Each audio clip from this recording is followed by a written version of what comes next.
Hi friends, welcome to Ranju Nagaraj YouTube channel. ಬನ್ನಿ, ಇವತ್ತಿನ ವಿಡಿಯೋದಲ್ಲಿ ನಾವು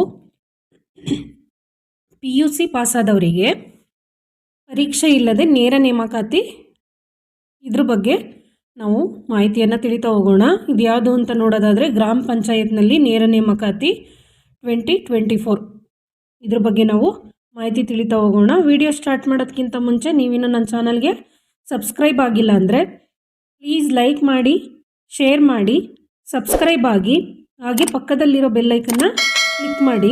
ಇದರಿಂದ ನಿಮಗೆ ನಾನು ಹಾಕೋ ಹೊಸ ವಿಡಿಯೋಗಳ ನೋಟಿಫಿಕೇಷನ್ ಬರ್ತಾ ಹೋಗುತ್ತೆ. ಇದೇ ರೀತಿ ಉದ್ಯೋಗ ಮಾಹಿತಿ ಬೇಕು ಅಂತಂದರೆ ಪ್ಲೀಸ್ ಸಪೋರ್ಟ್ ಮಾಡಿ. ಹಾಗೆ ನನ್ನ ವಿಡಿಯೋನ ನಿಮ್ಮ ಫ್ಯಾಮಿಲಿ ಮತ್ತು ಫ್ರೆಂಡ್ಸ್ ಜೊತೆ ಕೂಡ ಶೇರ್ ಮಾಡ್ಕೊಳ್ಳಿ. ಬನ್ನಿ ವಿಡಿಯೋ ಸ್ಟಾರ್ಟ್ ಮಾಡೋಣ. ಗ್ರಾಮ ಪಂಚಾಯತ್ ನೇರ ನೇಮಕಾತಿ 2024, ಗ್ರಾಮ panchayat job recruitment 2024 complete details ಕೆಳಗೆ ನೋಡ್ತಾ ಹೋಗೋಣ. ಹೊಸ ನೇಮಕಾತಿ ಅಧಿಸೂಚನೆ 2024, ಚಿಕ್ಕಬಳ್ಳಾಪುರ ಡಿಸ್ಟಿಕ್ ಗ್ರಾಮ ಪಂಚಾಯತ್ ಜಾಬ್ ರಿಕ್ರೂಟ್ಮೆಂಟ್ 2024. ಚಿಕ್ಕಬಳ್ಳಾಪುರ ಜಿಲ್ಲೆ ವ್ಯಾಪ್ತಿಯ ಗ್ರಾಮ ಪಂಚಾಯಿತಿಯಲ್ಲಿ ಖಾಲಿ ಇರುವ ಗ್ರಾಮ ಪಂಚಾಯಿತಿ ಗ್ರಂಥಾಲಯ ಮತ್ತು ಮಾಹಿತಿ ಕೇಂದ್ರದ ಮೇಲ್ವಿಚಾರಕರ ಹುದ್ದೆಗಳ ಭರ್ತಿಗೆ ಅರ್ಹ ಮತ್ತು ಆಸಕ್ತ ಅಭ್ಯರ್ಥಿಗಳಿಂದ ಅರ್ಜಿಯನ್ನು ಆಹ್ವಾನಿಸಲಾಗಿದೆ. ಇಲಾಖೆಯಲ್ಲಿ ಅರ್ಜಿ ಸಲ್ಲಿಸುವ ಅಭ್ಯರ್ಥಿಗಳು ಅಗತ್ಯವಿರುವ ವಿದ್ಯಾರ್ಹತೆ, ವಯೋಮಿತಿ, ವೇತನ ಶ್ರೇಣಿ ಇವುಗಳ ಬಗ್ಗೆ ಸಂಪೂರ್ಣವಾಗಿ ತಿಳಿದುಕೊಂಡು ಆಮೇಲೆ ನೋಟಿಫಿಕೇಷನ್ ಒಂದು ಸಲ ಚೆಕ್ ಮಾಡಿಕೊಂಡು, ಅಂದರೆ ಓದ್ಕೊಂಡು, ಒಂದಲ್ಲ ಎರಡು ಸಲ ಅರ್ಥ ಆಗೋ ರೀತಿ ಓದ್ಕೊಂಡು ಆಮೇಲೆ ನೀವು ಅಫಿಷಿಯಲ್ ವೆಬ್ಸೈಟ್ಗೆ ಹೋಗ್ಬಿಟ್ಟು ನೀವು ಅಪ್ಲೈನ ಮಾಡಬೇಕಾಗುತ್ತೆ. ಪ್ರತಿ ವಿಡಿಯೋದಲ್ಲಿ ಹೇಳೋ ರೀತಿಯೇ ನೀವು ಯಾವುದೇ ಜಾಬಿಗೆ ಅಪ್ಲೈ ಮಾಡ್ಕೊಳ್ಳಿ. ಫಸ್ಟು ನೀವು ವೇತನ ಶ್ರೇಣಿ, ವಯೋಮಿತಿ, ವಿದ್ಯಾರ್ಹತೆ, ಅರ್ಜಿ ಶುಲ್ಕ ಮತ್ತು ಹುದ್ದೆಗಳ ವಿವರಗಳು ಇವನ್ನೆಲ್ಲನೂ ತಿಳ್ಕೊಂಡು ಆಮೇಲೆ ನೋಟಿಫಿಕೇಷನ್ನ ಒಂದಲ್ಲ ಎರಡು ಸಲ ಇಲ್ಲ ಇನ್ನೂ ಒಂದು ಸಲ ಎಕ್ಸ್ಟ್ರಾ ಓದ್ಬಿಟ್ಟು ಅರ್ಥ ಮಾಡಿಕೊಂಡು ಆಮೇಲೆ ಯಾವ್ಯಾವ ಕೆಟಗರಿ ವೈಸು ಏನೇನಲ್ಲಿ ನಿಮಗೆ ಡಿವೈಡ್ ಮಾಡಿದ್ದಾರೆ, ಡಿಪಾರ್ಟ್ಮೆಂಟ್ ವೈಸ್ ಡಿವೈಡ್ ಮಾಡಿದ್ದಾರೆ, ಪ್ರತಿಯೊಂದನ್ನು ಚೆಕ್ ಮಾಡಿಕೊಂಡು ಆಮೇಲೆ ನೀವು ಅರ್ಜಿನ ಸಲ್ಲಿಸಿ. ಬನ್ನಿ ಕೆಳಗೆ ಮಾಹಿತಿಯನ್ನು ತಿಳಿತಾ ಹೋಗೋಣ. ಚಿಕ್ಕಬಳ್ಳಾಪುರ ಜಿಲ್ಲೆ ವ್ಯಾಪ್ತಿಯ ಗ್ರಾಮ ಪಂಚಾಯಿತಿಗಳಲ್ಲಿ ಖಾಲಿ ಇರುವ ಗ್ರಾಮ ಪಂಚಾಯಿತಿ ಗ್ರಂಥಾಲಯ ಮತ್ತು ಮಾಹಿತಿ ಕೇಂದ್ರದ ಮೇಲ್ವಿಚಾರಕರ ಹುದ್ದೆಗಳ ಭರ್ತಿಗೆ ಅರ್ಹ ಹಾಗೂ ಆಸಕ್ತಿ ಅಭ್ಯರ್ಥಿಗಳಿಂದ ಅರ್ಜಿಯನ್ನು ಆಹ್ವಾನಿಸಲಾಗಿದೆ.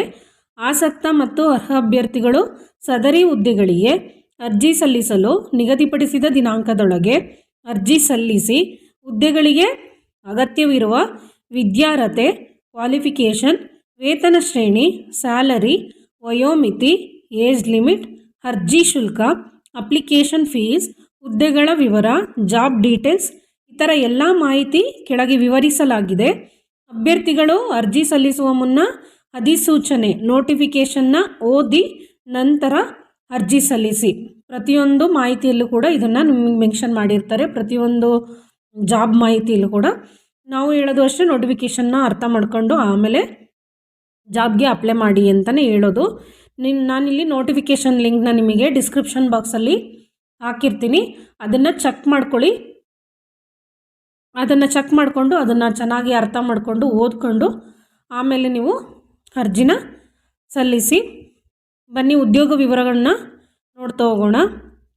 ಇಲಾಖೆಯ ಹೆಸರು ಚಿಕ್ಕಬಳ್ಳಾಪುರ ಜಿಲ್ಲೆ ವ್ಯಾಪ್ತಿಯ ಗ್ರಾಮ ಪಂಚಾಯಿತಿ. ಹುದ್ದೆಗಳ ಹೆಸರು ವಿವಿಧ ಹುದ್ದೆಗಳು. ಒಟ್ಟು ಹುದ್ದೆಗಳು 21 ಹುದ್ದೆಗಳು. ಅರ್ಜಿ ಸಲ್ಲಿಸುವ ಬಗ್ಗೆ ಆನ್ಲೈನ್. ಉದ್ಯೋಗ ಸ್ಥಳ ಚಿಕ್ಕಬಳ್ಳಾಪುರ ಜಿಲ್ಲೆ. ಇದು ಉದ್ಯೋಗ ವಿವರ ಆಗಿರುತ್ತೆ. ಒಟ್ಟು 21 ಹುದ್ದೆಗಳಿರುತ್ತೆ. ನೀವು ಆನ್ಲೈನಲ್ಲಿ ಅಪ್ಲೈ ಮಾಡಬೇಕಾಗಿರುತ್ತೆ. ಚಿಕ್ಕಬಳ್ಳಾಪುರ ಜಿಲ್ಲೆ ವ್ಯಾಪ್ತಿಯಲ್ಲಿ ಏನು ಬರುತ್ತೋ ಆ ಗ್ರಾಮ ಪಂಚಾಯತಿಗಳಲ್ಲಿ ಈ ಹುದ್ದೆಗಳು ಖಾಲಿ ಇರುತ್ತೆ. ಮತ್ತು ಉದ್ಯೋಗ ಸ್ಥಳ ಕೂಡ ಚಿಕ್ಕಬಳ್ಳಾಪುರ ಜಿಲ್ಲೆಯಲ್ಲಿ ಇರುತ್ತೆ. ನಿಮಗೆ ವಿದ್ಯಾರ್ಹತೆ ನೋಡೋದಾದರೆ ಅಭ್ಯರ್ಥಿಯು ದ್ವಿತೀಯ PUC ಪರೀಕ್ಷೆಯಲ್ಲಿ ಉತ್ತೀರ್ಣರಾಗಿರಬೇಕು. Certification course in library science ಪ್ರಮಾಣ ಪತ್ರ ಪಡೆದಿರತಕ್ಕದ್ದು ಹಾಗೂ ಕನಿಷ್ಠ 3 ತಿಂಗಳ ಕಂಪ್ಯೂಟರ್ ಕೋರ್ಸ್ನಲ್ಲಿ ಉತ್ತೀರ್ಣರಾಗಿರಬೇಕು ಅಂತ ಹೇಳಿದ್ದಾರೆ. ಅಭ್ಯರ್ಥಿಯು ಸೆಕೆಂಡ್ PUC ಪಾಸ್ ಮಾಡಿದರೆ ಸಾಕಂತ ಹೇಳಿದ್ದಾರೆ. ಮತ್ತು ಲೈಬ್ರರಿ ಸೈನ್ಸ್ನಲ್ಲಿ ಸರ್ಟಿಫಿಕೇಟ್ ಕೂಡ ಇರಬೇಕು ಅಂತ ಹೇಳಿದ್ದಾರೆ. ಹಾಗೆ ಕನಿಷ್ಠ 3 ತಿಂಗಳಾದ್ರೂ ಕಂಪ್ಯೂಟರ್ ಕೋರ್ಸ್ನ ಜ್ಞಾನವನ್ನು ಕಂಪ್ಯೂಟರ್ ಜ್ಞಾನವನ್ನು ಉತ್ತೀರ್ಣ ಆಗಿರಬೇಕು, ಕಂಪ್ಯೂಟರ್ ಕೋರ್ಸ್ 3 ತಿಂಗಳ ಕಂಪ್ಯೂಟರ್ ಕೋರ್ಸ್ನ ಉತ್ತೀರ್ಣರಾಗಿರಬೇಕು ಅಂತ ಹೇಳಿದ್ದಾರೆ.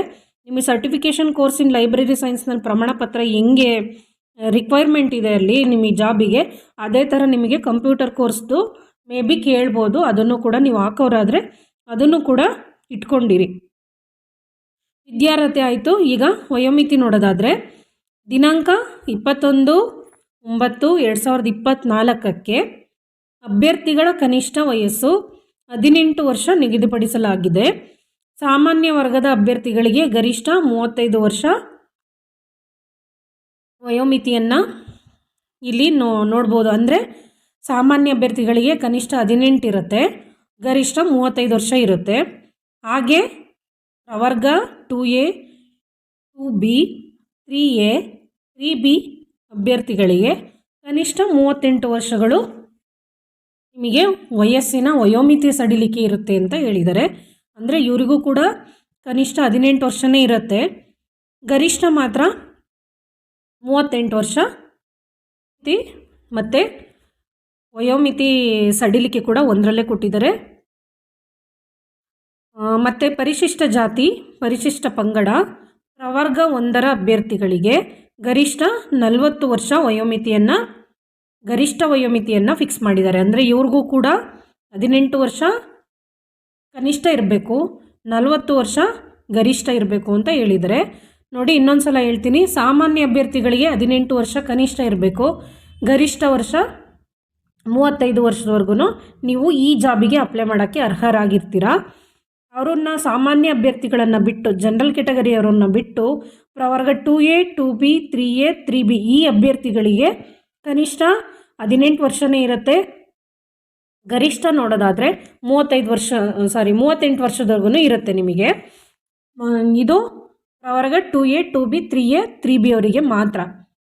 ಪರಿಶಿಷ್ಟ ಜಾತಿ, ಪರಿಶಿಷ್ಟ ಪಂಗಡ, ಪ್ರವರ್ಗ 1ರ ಅಭ್ಯರ್ಥಿಗಳಿಗೆ ಗರಿಷ್ಠ 40 ವರ್ಷ ಇರುತ್ತೆ, ಕನಿಷ್ಠ ಇವ್ರಿಗೂ ಕೂಡ 18 ವರ್ಷನೇ ಇರುತ್ತೆ. ನಿಮಗೆ ವಯೋಮಿತಿ ಸಡಿಲಿಕೆ 40 ವರ್ಷದವರೆಗೂ ಇರುತ್ತೆ. ನಿಮಗೆ 18ರಿಂದ 40 ವರ್ಷದವರೆಗೆ ಒಳಗಿರೋರಿಗೆ ನಿಮಗೆ ಈ ಜಾಬಿಗೆ ಅಪ್ಲೈ ಮಾಡೋಕ್ಕೆ ಅರ್ಹರಾಗಿರ್ತೀರ. ಇದು SC ST ಮತ್ತು ಕೆಟಗರಿ ಫಸ್ಟಲ್ಲಿ ಏನು ಬರ್ತಾರೆ ಆ ಅಭ್ಯರ್ಥಿಗಳಿಗೆ ಇದು ಅನ್ವಯಿಸುತ್ತೆ. ಅರ್ಜಿ ಶುಲ್ಕ ನೋಡೋದಾದರೆ ಸಾಮಾನ್ಯ ಅಭ್ಯರ್ಥಿಗಳಿಗೆ 500 ರು, ಅಂದರೆ ಜನರಲ್ ಕ್ಯಾಟಗರಿಯವರಿಗೆ 500 ರು ಇರುತ್ತೆ. 2A 2B 3A 3B ಅಭ್ಯರ್ಥಿಗಳಿಗೆ 300 ರು ನಿಮಗೆ ಅರ್ಜಿ ಶುಲ್ಕ ಇರುತ್ತೆ. SC ST ಪ್ರವರ್ಗ 1 ಮಾಜಿ ಸೈನಿಕ ಇವರಿಗೆ 200 ರೂಪಾಯಿ ಅರ್ಜಿ ಶುಲ್ಕ ಇರುತ್ತೆ. ವಿಶೇಷ ಚೇತನ ಅಭ್ಯರ್ಥಿಗಳಿಗೆ ಇವರಿಗೆ 100 ರೂಪಾಯಿ ಇರುತ್ತೆ. ಅಂದರೆ ಹ್ಯಾಂಡಿಕ್ಯಾಫ್ಟು, ವಿಶೇಷ ಚೇತನದರಲ್ಲಿ ಏನೇನು ಬರುತ್ತೆ ಅದರ ಅಂಡರಲ್ಲಿ ಯಾವುದ್ಯಾವ್ದು ಬರುತ್ತೆ ನೋಡ್ಕೊಳ್ಳಿ. ಅಂಥವರಿಗೆ 100 ರೂಪಾಯಿ ಅರ್ಜಿ ಶುಲ್ಕ ಇರುತ್ತೆ. ನೋಡಿ, ಸಾಮಾನ್ಯ ಅಭ್ಯರ್ಥಿಗಳಿಗೆ 500, 2A 2B 3A 3B ಅವರಿಗೆ 300, SC ST ಪ್ರವರ್ಗ 1 ಮತ್ತು ಮಾಜಿ ಸೈನಿಕರಿಗೆ 200 ರು, ವಿಶೇಷ ಚೇತನ ಅಭ್ಯರ್ಥಿಗಳಿಗೆ 100 ರು ಅರ್ಜಿ ಶುಲ್ಕವನ್ನು ನಿಗದಿ ಮಾಡಿದ್ದಾರೆ. ಇದು ಅರ್ಜಿ ಶುಲ್ಕದ ವಿವರ ಆಯಿತು. ಆಯ್ಕೆ ವಿಧಾನ ನೋಡೋದಾದರೆ PUC ಪರೀಕ್ಷೆಯಲ್ಲಿ ಅಭ್ಯರ್ಥಿಯು ಗಳಿಸಿದ ಅಂಕಗಳನ್ನು ಆಧರಿಸಿ ಅಧಿಸೂಚಿಸಿದ ಖಾಲಿ ಹುದ್ದೆಗಳಿಗೆ ರೋಸ್ಟರ್ ಬಿಂದುವಿನಂತೆ ಆಯ್ಕೆ ಮಾಡಲಾಗುವುದು. ಸರ್ಟಿಫಿಕೇಷನ್ ಕೋರ್ಸ್ ಇನ್ ಲೈಬ್ರರಿ ಸೈನ್ಸ್ನಲ್ಲಿ ಪದವಿ ಪಡೆದಿರುವ ಅಭ್ಯರ್ಥಿಗಳಿಗೆ ಆದ್ಯತೆ ನೀಡಲಾಗುವುದು ಅಂತ ಹೇಳಿದ್ದಾರೆ. PUCನಲ್ಲಿ ನೀವು PUC ಪರೀಕ್ಷೆಯಲ್ಲಿ ಎಷ್ಟು ಅಂಕ ಗಳಿಸಿರ್ತೀರೋ ಅದ್ರ ಮೇಲೆ ನಿಮ್ಮನ್ನು ಆಯ್ಕೆ ಮಾಡ್ಕೊಳ್ತಾರೆ. ಜೊತೆಗೆ ಸರ್ಟಿಫಿಕೇಷನ್ ಕೋರ್ಸ್ ಇನ್ ಲೈಬ್ರರಿ ಪದವಿಯಲ್ಲಿ ಪದವಿಯನ್ನು ಯಾರು ಪಡೆದಿರ್ತಾರೆ ಅಂಥವರಿಗೆ ಮೊದಲ ಆದ್ಯತೆ ಅಂತ ಕೂಡ ಹೇಳಿದ್ದಾರೆ. ಎರಡನ್ನೂ ಇಟ್ಕೊಳ್ಳಿ. ಜೊತೆಗೆ ಕಂಪ್ಯೂಟರ್ ಕೋರ್ಸ್ ಏನಿದೆ ಅದನ್ನು ಕೂಡ ನೀವು ಅದ್ರ ಜೊತೆಗೇ ಇಟ್ಕೋಬೇಕಾಗತ್ತೆ. ಮೇಲೆ ನೋಡಿದ್ವಲ್ಲ 3 ತಿಂಗಳು ಕಂಪ್ಯೂಟರ್ ಕೋರ್ಸ್ ಕಂಪ್ಲೀಟ್ ಮಾಡಿರಬೇಕು ಅಂತ. ಹಂಗಾಗಿ ಮತ್ತು ಪ್ರಮುಖ ದಿನಾಂಕಗಳು ನೋಡೋದಾದರೆ ಅರ್ಜಿ ಸಲ್ಲಿಸಲು ಪ್ರಾರಂಭ ದಿನಾಂಕ ಸೆಪ್ಟೆಂಬರ್ 2, 2024 ಆಗಿರುತ್ತೆ. ಅರ್ಜಿ ಸಲ್ಲಿಸಲು ಕೊನೆಯ ದಿನಾಂಕ 21 ಸೆಪ್ಟೆಂಬರ್ 2024 ಆಗಿರುತ್ತೆ. ನೋಡಿ, ಅರ್ಜಿ ಸಲ್ಲಿಸಲು ಪ್ರಾರಂಭ ದಿನಾಂಕ 2024 ಸೆಪ್ಟೆಂಬರ್ 2 ಆಗಿರುತ್ತೆ. ಅರ್ಜಿ ಸಲ್ಲಿಸಲು ಕೊನೆಯ ದಿನಾಂಕ 21 ಸೆಪ್ಟೆಂಬರ್ 2024 ಆಗಿರುತ್ತೆ. ಇದು ಈ ಗ್ರಾಮ ಪಂಚಾಯತಿ ಚಿಕ್ಕಬಳ್ಳಾಪುರ ಜಿಲ್ಲೆ ವ್ಯಾಪ್ತಿಯಲ್ಲಿ ಗ್ರಾಮ ಪಂಚಾಯತಿಲಿ ಏನು ಖಾಲಿ ಇದೆ 21 ಹುದ್ದೆಗಳು ಅವುಗಳ ವಿವರ ಆಗಿರುತ್ತೆ. ಪ್ಲೀಸ್ ಇದೇ ರೀತಿ ಉದ್ಯೋಗ ಮಾಹಿತಿ ವಿಡಿಯೋಗಳು ಬೇಕು ಅಂತಂದರೆ ಪ್ಲೀಸ್ ಸಪೋರ್ಟ್ ಮಾಡಿ. ನಿಮ್ಮ ಫ್ಯಾಮಿಲಿ ಮತ್ತು ಫ್ರೆಂಡ್ಸ್ ಜೊತೆ ಶೇರ್ ಮಾಡ್ಕೊಳ್ಳಿ. ಮತ್ತು ಅದೇ ರೀತಿ ನಿಮಗೆ ನಾನು ಲಾಸ್ಟ್ ಟೈಮ್ ಕೂಡ ಒಂದು ಏನು ಹೇಳ್ಬೇಕಂದ್ರೆ ಲಾಸ್ಟ್ ಟೈಮ್ ಕೂಡ ಒಂದು ವಿಡಿಯೋ ಹಾಕಿದ್ದೆ. ಅದರಲ್ಲಿ ನಿಮಗೆ ನೋಟಿಫಿಕೇಷನ್ ಲಿಂಕು ಮತ್ತು ಅರ್ಜಿ ಲಿಂಕು ಅಂದರೆ ವೆಬ್ಸೈಟ್ ಲಿಂಕ್ ಕೂಡ ಹಾಕಿದ್ದೆ ನಿಮಗೆ ಅಪ್ಲೈ ಮಾಡಲಿಕ್ಕೆ. ನಾನು ಇದರಲ್ಲಿ ಯಾವುದೇ ರೀತಿ ಫೇಕ್ ವಿಡಿಯೋ ಅಂತ ಹಾಕಿಲ್ಲ, ಅಥವಾ ನಾನು ನಿಮಗೆ ಅಪ್ಲೈ ಮಾಡೋದು ಜಾಬಿಗೆ ನಾನು ವಿಡಿಯೋ ಮಾಡೋದಕ್ಕಿಂತ ಮುಂಚೆನೇ ಅದನ್ನು ಚೆಕ್ ಮಾಡ್ಕೊಂಡಿರ್ತೀನಿ. ಇದು ಟ್ರೂನಾ ಫಾಲ್ಸಾ ಅಂತೆಲ್ಲ ಚೆಕ್ ಮಾಡಿಕೊಂಡೆ ನಾನು ನಿಮಗೆ ಮಾಹಿತಿನ ಕೊಡೋದು. ಬಿಟ್ಟರೆ ನನಗೆ ಇದರಿಂದ ನಮಗಂತೂ ಹಾಕೋ ಟೈಮಲ್ಲಿ ಹಾಕಲಿಲ್ಲ, ನಮಗಂತೂ ಜಾಬ್ ಸಿಗಲಿಲ್ಲ. ಸಿಗೋರ್ಗಾದರೂ ಸಿಗಲಿ, ನಮ್ಮಿಂದ ಯಾರಿಗಾದ್ರೂ ಒಬ್ಬರಿಗೆ ಎಲ್ಪ್ ಆದ್ರೂ ಒಳ್ಳೇದಾಗುತ್ತೆ ಅಲ್ವ ಅನ್ನೋ ಉದ್ದೇಶದಿಂದ ಅಷ್ಟೇ ನಾನು ಇಲ್ಲಿ ವಿಡಿಯೋ ಮಾಡ್ತಾ ಇರೋದು. ಅದು ಬಿಟ್ಟರೆ ಬೇರೆ ಉದ್ದೇಶ ಅನ್ನೋದೇನೂ ಇಲ್ಲ. ದಯವಿಟ್ಟು ನಿಮಗೆ ನಾನು ಹಾಕಿರೋ ಅರ್ಜಿ ಲಿಂಕಲ್ಲಿ ನಿಮಗೆ ಜಾಬಿಗೆ ಅಪ್ಲೈ ಮಾಡೋಕ್ಕಾಗಲಿಲ್ಲ ಅಂದರೆ ಆನ್ಲೈನಲ್ಲಿ ಡೈರೆಕ್ಟ್ ಹೋಗ್ಬಿಟ್ಟು ನಾನು ಏನು ಕಂಟೆಂಟು ಮೇಲೆ ಏನು ಸಬ್ಜೆಕ್ಟ್ ಲೈನ್ ಹಾಕಿರ್ತೀನೋ ಅದನ್ನೇ ಹಾಕಿ ಸರ್ಚ್ ಮಾಡಿ 100% ನಿಮಗೆ ಆನ್ಲೈನಲ್ಲಿ ಜಾಬ್ ಅದೊಂದು ನೋಟಿಫಿಕೇಷನ್ ಲಿಂಕು ನೋಟಿಫಿಕೇಷನ್ ಕರೆಕ್ಟ್ ಇರುತ್ತೆ. ಜಾಬ್ ಅಪ್ಲೈ ಮಾಡಲಿಕ್ಕೆ ಲಿಂಕು 100% ಸಿಕ್ಕೇ ಸಿಗುತ್ತೆ. ಅದರಲ್ಲಿ ಫೇಕ್ ಅನ್ನೋದು ಯಾವುದೂ ಇಲ್ಲ. ಪ್ಲೀಸ್ ಒಂದು ಸಲ ಅಲ್ಲ 2 ಸಲ ಚೆಕ್ ಮಾಡಿಕೊಂಡು ಆಮೇಲೆ ಅಪ್ಲೈ ಮಾಡ್ಕೊಳ್ಳಿ.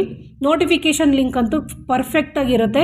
ಜಾಬಿಗೆ ಅಪ್ಲೈ ಮಾಡೋದು ಮಾತ್ರ ಒಂದೊಂದ್ಸಲಿ ಮಿಸ್ ಆಗಿರ್ಬೋದು, ಇಲ್ಲ ಅಂತ ಹೇಳ್ತಿಲ್ಲ ನಾನು. ಅಪ್ಲೈ ಮಾಡೋದು ಒಂದೇ, ನೋಟಿಫಿಕೇಷನ್ ಲಿಂಕ್ ಕೂಡ ನಾನು ರಾಂಗ್ ಆಗಿ ಹಾಕಿಲ್ಲ. ನಿಮಗೆ ಅಪ್ಲೈ ಮಾಡೋದೇನಾದ್ರು ನಿಮಗೆ ಓಪನ್ ಆಗಿಲ್ಲ ಅಂದರೆ, ಕೆಲವು ಟೈಮು ಓಪನ್ ಆಗಲ್ಲ, ನಾವು ಹಾಕಿರೋ ಲಿಂಕ್ಗಳು ಓಪನ್ ಆಗಿಲ್ಲ ಅಂತಂದರೆ ನೀವು ಆನ್ಲೈನಲ್ಲಿ ಡೈರೆಕ್ಟ್ ನಾನು ಏನು ಸಬ್ಜೆಕ್ಟ್ ಹಾಕಿರ್ತೀನೋ ಅದನ್ನೇ ಹೋಗಿ ಸರ್ಚ್ ಮಾಡಿದ್ರೆ ಪಕ್ಕ ನಿಮಗೆ ಆನ್ಲೈನಲ್ಲಿ ಜಾಬ್ ಅಪ್ಲೈ ಮಾಡೋಕ್ಕೆ ಲಿಂಕ್ ಸಿಕ್ಕೇ ಸಿಗುತ್ತೆ. ಪ್ಲೀಸ್ ನಿಮ್ಮ ಫ್ಯಾಮಿಲಿ ಮತ್ತು ಫ್ರೆಂಡ್ಸ್ ಜೊತೆ ಶೇರ್ ಮಾಡ್ಕೊಳ್ಳಿ. ನಾನು ಈ ವಿಡಿಯೋದು ಗ್ರಾಮ ಪಂಚಾಯತಿ ಏನು ನೇರ ನೇಮಕಾತಿ ಹೇಳಿದ್ನಲ್ಲ, ಈ ವಿಡಿಯೋದು ನೋಟಿಫಿಕೇಷನ್ ಲಿಂಕ್ ಕೂಡ ನಾನು ಲಾಸ್ಟಲ್ಲಿ ಹಾಕಿರ್ತೀನಿ. ನೀವು ಜಾಬಿಗೆ ಅಪ್ಲೈ ಮಾಡೋರು ಆದರೆ ಆನ್ಲೈನಲ್ಲಿ ಚೆಕ್ ಮಾಡ್ಕೊಂಬಿಟ್ಟು ಆಮೇಲೆ ಅಪ್ಲೈ ಮಾಡಿ. ಅಪ್ಲೈ ಮಾಡೋರೆಲ್ಲರಿಗೂ all the best. Thank you.